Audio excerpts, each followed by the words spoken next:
What if the miraculous healings of ancient times weren't supernatural at all, but were rooted in a universal force that we all possess? The power of the subconscious mind. In Chapter 4 of The Power of Your Subconscious Mind, Joseph Murphy takes us on a journey through history to reveal how ancient civilizations unknowingly harnessed this power. Today, we'll break down how belief, rituals, and the subconscious mind work together to create these healings, and how you can apply these lessons in your own life. Let's dive in. 1. Healing through ancient temples. In ancient Egypt and Greece, people turned to temples for healing. These temples were more than places of worship. They were sanctuaries for mental and physical transformation.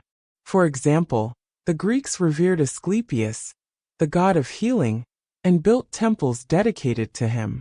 Visitors who sought healing underwent a practice called incubation.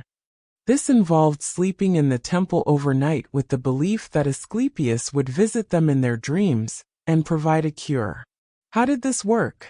According to Murphy, the sacred atmosphere of the temple inspired deep faith. The rituals performed by priests, the symbols of healing surrounding them, and the collective belief of the people all contributed to creating an intense expectation of healing.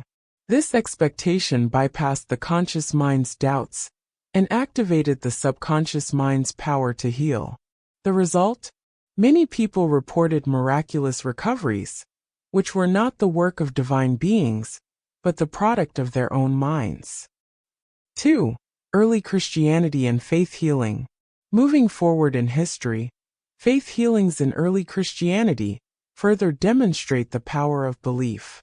In the Gospels, there are countless accounts of Jesus healing the sick, but these stories often highlight one key idea: faith. Take, for example, the story of the woman with the issue of blood.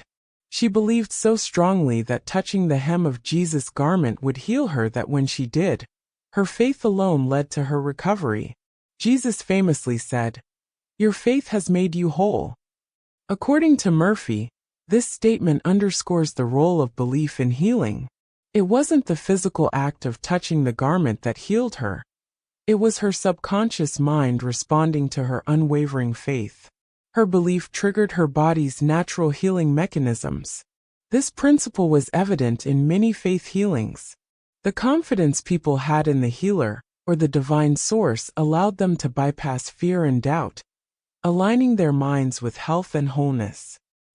3. The power of rituals and symbols. Murphy also explains the psychological power of rituals and symbols in ancient healing practices. Rituals like anointing with oils, chanting prayers, or drinking from sacred wells were all designed to focus the mind and inspire belief. For example, ancient Egyptians believed in the healing power of sacred waters from the Nile. These waters weren't magical in themselves, but the act of bathing in them, combined with the faith that they had healing properties, activated the subconscious mind. Symbols like the rod of Asclepius, the snake-entwined staff, still used as a symbol of medicine today, served as powerful triggers.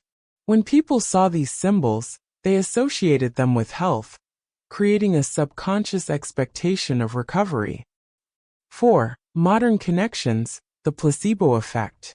Murphy connects these ancient practices to what we now understand as the placebo effect, a phenomenon where belief alone leads to measurable improvements in health. For instance, modern studies show that patients given a sugar pill instead of real medication often experience significant recovery, simply because they believe the pill is effective. This belief activates the body's natural healing abilities, just as rituals and faith did in ancient times. An example of this is a study where participants were told they were receiving painkillers, but instead, they were given saline injections. Despite this, many reported feeling relief, proving that the mind's belief in the treatment was enough to alleviate their pain. 5. Faith versus superstition. Murphy makes an important distinction between true faith and blind superstition. Ancient rituals and symbols worked because they inspired constructive faith, rooted in confidence and trust. Superstition, on the other hand, is based on fear, doubt, or irrational thinking and doesn't produce the same results.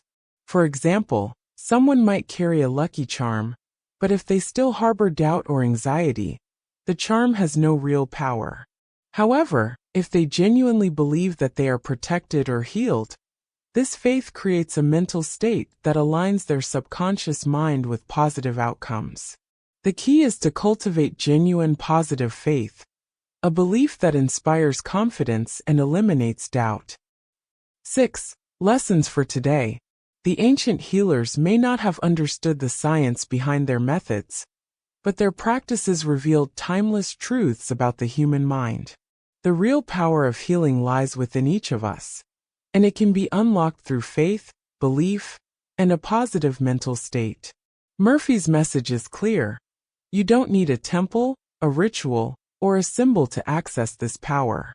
By consciously cultivating belief in your own ability to heal, you can tap into the vast potential of your subconscious mind. Key takeaways. 1. Belief is the foundation of healing. Ancient rituals worked because they inspired deep, unwavering faith, which activated the subconscious mind. 2. The subconscious mind is the healer. Whether in ancient temples, early Christianity, or modern medicine, the subconscious mind plays a central role in healing. 3. Faith, not fear. True faith is constructive and leads to healing, while fear or superstition can block progress. 4. The power is within you. Ancient healers and rituals simply served as tools to unlock the power already present in every person. Conclusion. The healings of ancient times weren't just mystical.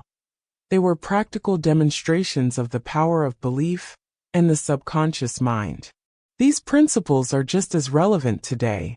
By cultivating faith, eliminating doubt, and focusing on positive outcomes, we can achieve our own healing and transformation. Take a moment to reflect. What beliefs are you holding on to? Are they empowering you or holding you back? Share your thoughts in the comments.